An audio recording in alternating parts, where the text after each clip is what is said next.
आशा करता है कि सारे बच्चे अच्छे हो गए। Welcome to my channel again.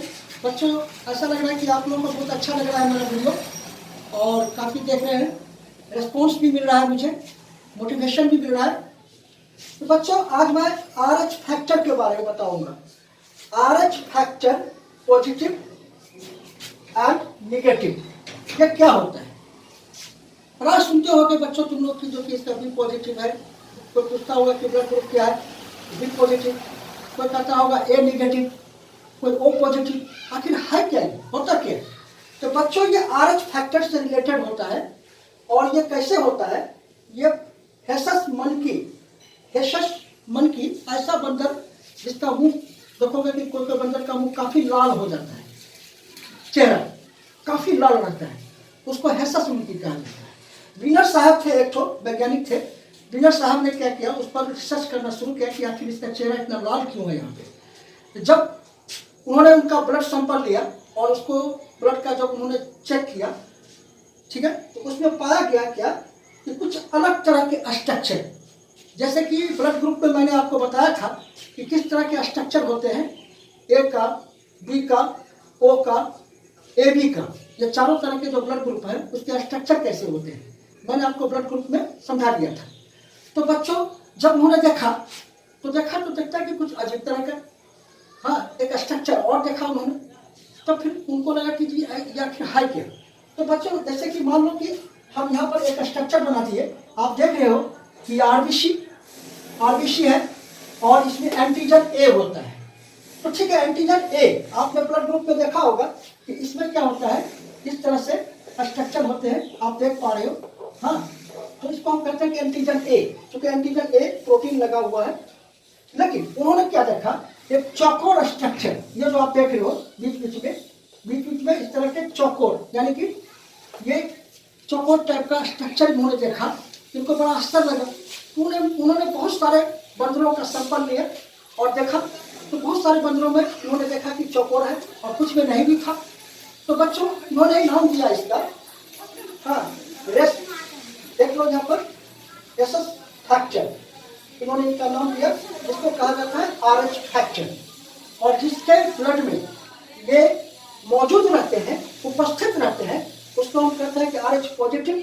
और जिसमें RH पॉजिटिव नहीं है, दैट मीन्स उसमें अनुपस्थित है, नहीं है, उसको कहते हैं RH निगेटिव। तो फिर इसको थोड़ा विस्तृत जानकारी आपको देना चाहूंगा बच्चों, आप बड़े ध्यान से सुनेंगे। जैसे मैंने यहाँ लिखा है RH पॉजिटिव, RH पॉजिटिव में होता क्या है, आप देख पा रहे हो यहाँ पे कि जैसे कि ये आप समझ पा रहे होंगे कि ये ब्लड ग्रुप ए है, ब्लड ग्रुप ए है। इसका स्ट्रक्चर में देखो कि एंटीजन ए तो है जो इसका स्ट्रक्चर होता है, ये त्रिकोणात्मक स्ट्रक्चर होता है, लेकिन बीच में चौकोर, ये RH फैक्टर है। तो हम इसको कहते हैं RH पॉजिटिव, ए पॉजिटिव, इसको क्या बोलेंगे, ए पॉजिटिव। फिर बी में चलते हैं, ब्लड ग्रुप बी।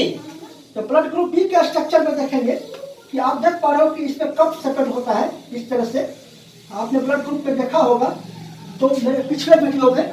तो ये जो कप सेपरेट है, इसके बीच में आप क्या देखते हैं, ये चौकोर, ये जो चौकोर है यहाँ भी है, दैट मीन्स ये बी पॉजिटिव हो गया। RH फैक्टर यहाँ भी है और इसको हम बोलेंगे बी पॉजिटिव। और बच्चों, ये तीसरे में जैसे ए बी, यहाँ पर ए और बी दोनों एंटीजन है और यहाँ पर स्ट्रक्चर आप देख पा रहे हो कि ए का और बी का, यानी कप सेपरेट भी है और ये त्रिकोणात्मक भी है। तो लेकिन इसके बीच में आप देख पा रहे हो ये चौकोर भी है, that means A B positive, RH factor उपस्थित है और इसको हम कहेंगे ए बी पॉजिटिव। ये जो फोर्थ है, यहाँ हम देख रहे हैं कि जो कि आपको पता है कि ब्लड ग्रुप ओ में किसी भी तरह का एंटीजन नहीं होता है, लेकिन दोनों एंटीबॉडी पाए जाते हैं, एंटीबॉडी ए एंड बी दोनों पाए जाते हैं, लेकिन एंटीजन एक भी नहीं होता है। तो ओ में क्या होता है, जैसे कि आरबीसी का स्ट्रक्चर बोला है, यहाँ तो आप जीरो देख रहे हो यहाँ पे, तो यहाँ पर केवल हम चौकोर जब इस तरह का स्ट्रक्चर होगा, दैट मीन्स RH फैक्टर यहाँ उपस्थित है और इसको हम कहेंगे O पॉजिटिव। इस तरह से बच्चों ने 4 तरह के हमने RH पॉजिटिव के बारे में बताया, कुछ स्ट्रक्चर जो बड़े ध्यान से आप देखोगे तो आपको समझ में आ जाएगा। अब हम RH निगेटिव पर चलते हैं। RH निगेटिव तो बहुत सिंपल है, जो मैंने कल आपको ब्लड ग्रुप के कल के वीडियो में ब्लड ग्रुप के स्ट्रक्चर में मैंने आपको बताया था कि ए ग्रुप, ये ब्लड ग्रुप ए हो गया जिसमें आप देख रहे हो कि ट्रायंगल है। ब्लड ग्रुप बी हो गया, आप देख रहे हो कप सेकंड है। ब्लड ग्रुप ए बी हो गया जिसमें देख रहे हो कि ये त्रिकोणात्मक भी है और कप सेकंड भी है, लेकिन ब्लड ग्रुप ओ में कुछ भी नहीं है।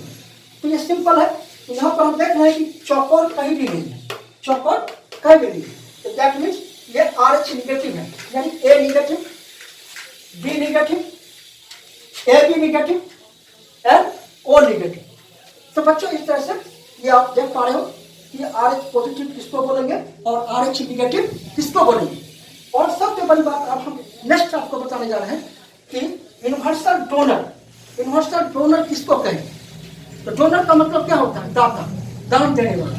तो इसको हम ओ निगेटिव, यानी ओ निगेटिव जब होगा, ठीक है ना, ऐसा ब्लड ग्रुप ओ का जिसमें RH फैक्टर नहीं हो, वो किसी को भी ब्लड दे सकता है। दुनिया के किसी भी व्यक्ति को वो ब्लड ट्रांसफ्यूजन के लिए दे सकता है। इसीलिए इसको हम कहते हैं यूनिवर्सल डोनर, क्योंकि यहाँ पर RH फैक्टर नहीं होता है और इसीलिए यहाँ पर किसी भी तरह के खतरा का कोई संभावना नहीं होता है। और यूनिवर्सल रिसीवर किसको बोलेंगे, A B positive, A B positive. A B positive को क्यों बोलेंगे, क्योंकि ए बी यानी एंटीजन ए और एंटीजन बी तो है ही, और इसके बाद RH फैक्टर भी उपलब्ध है, उपस्थित है। ए बी पॉजिटिव है, यानी ये किसी से भी ले सकता है। RH पॉजिटिव से भी ले सकता है, निगेटिव से भी ले सकता है, और किसी अदर ग्रुप वाले से भी अपना ब्लड ये ले सकता है, किसी से भी रिसीव कर सकता है। इसीलिए ए बी प्लस यहाँ पर आप देख पा रहे हो। तो इस तरह से यूनिवर्सल डोनर हो गए ओ निगेटिव, यूनिवर्सल रिसीवर हो गए ए बी पॉजिटिव। तो बच्चों अभी आपने इसको देखा, लेकिन एक चीज मैं आपको और बताना चाहूंगा, इसको भी आप ध्यान से समझ लीजिए कि मैं इसको आप यहाँ से हटाता हूँ। RH फैक्टर से रिलेटेड एक डिजीज होता है जिसको कहते हैं इरिथ्रोब्लास्टोसिस, उसको कहते हैं इरिथ्रोब्लास्टोसिस। ये इरिथ्रोब्लास्टोसिस एक प्रकार का डिजीज होता है। ये क्या है, एक प्रकार का डिजीज है।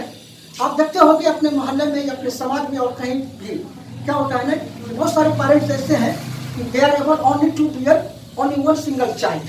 उसके बाद डॉक्टर उसको मना कर देता है, कहता है कि जो कि नहीं, आप दूसरे चाइल्ड की आवश्यकता नहीं है क्योंकि चाइल्ड डेथ कर जाएगा। तो ऐसा क्यों होता है, इसको इस तरह की बीमारी जहाँ होता है उसको कहते हैं इरिथ्रोब्लास्टोसिस। और इरिथ्रोब्लास्टोसिस का केस जो होता है बच्चों, ये कैसे होता है आपको मैं बता देता हूँ। होता क्या है कि बच्चा जब पल रहा होता है, ठीक है, मान लीजिए कि मेल, तो मेल का ये पॉजिटिव है, ठीक है, चाहे कोई भी ग्रुप हो पॉजिटिव है, RH पॉजिटिव है। और फीमेल, फीमेल का RH निगेटिव है, ठीक है। तो ठीक है, कोई बात नहीं। जब ये दोनों क्रॉस करेंगे तो क्या होता है, यानी कि जब बच्चे उधर में होते हैं, माँ के एब्डोमेन में होते हैं, यूट्रस में होता है, जब बच्चा पल रहा होता है तो फिर वहाँ पर क्या होता है, तो बच्चे के जन्म के समय इम्यूनिटिक सैक होता है। जब इम्यूनिटिक सैक फटता है डिलीवरी के टाइम में, उस वक्त क्या होता है कि मेल का पॉजिटिव और फीमेल का निगेटिव ब्लड जो होता है, ये दोनों आपस में ट्रांसफ्यूज कर जाते हैं, मिक्स कर जाते हैं। नतीजा होता है कि वो ब्लास्ट कर जाता है और बच्चा का डेथ हो जाता है। इसीलिए डॉक्टर कहते हैं ऐसा नहीं करने के लिए। लेकिन यहाँ पर डॉक्टर के कंसल्ट करने के पश्चात किसी केस में डॉक्टर कहते हैं कि ठीक है, सेकंड टिश्यू आपको चाहिए, सेकंड बच्चा चाहिए, तो ठीक है, ये संभव हो सकता है। लेकिन कई केसेस में ऐसा होता है। और कैसे होता है कि डॉक्टर कहते हैं कि ठीक है, जैसे कि 9 मंथ आप जानते हो प्रेगनेंसी का स्टेज होता है, गेस्टेशन पीरियड जिसको कहते हैं 270 डेज। तो डॉक्टर कहते हैं आफ्टर 7 मंथ या आफ्टर 8 मंथ सीजरियन ऑपरेशन करके, यानी ऑपरेशन करके, सीजरियन ऑपरेशन करके बच्चे को डिलीवरी करवाया जाता है, तो बच्चे की भी जान बच जाती है और बच्चे की माँ की भी जान बच जाती है। तो इस तरह के बीमारी को कहा जाता है एरिथ्रोब्लास्टोसिस। तो बच्चों RH फैक्टर से रिलेटेड जानकारी मैंने इस वीडियो के द्वारा आप लोगों तक पहुंचाया और उम्मीद करते हैं बच्चों कि अच्छा लगा होगा। और नेक्स्ट वीडियो में कुछ और ब्लड ग्रुप के बारे में जानकारी दूंगा, आप इंतजार करेंगे और मुझे बहुत अच्छा लग रहा है। अगर ये वीडियो आपको अच्छा लगे तो kindly I request you all please subscribe my channel because I am new one in this field and I try my best to convey the best educational ideas to you all so that I can be motivated if you all subscribe. Thanks to all.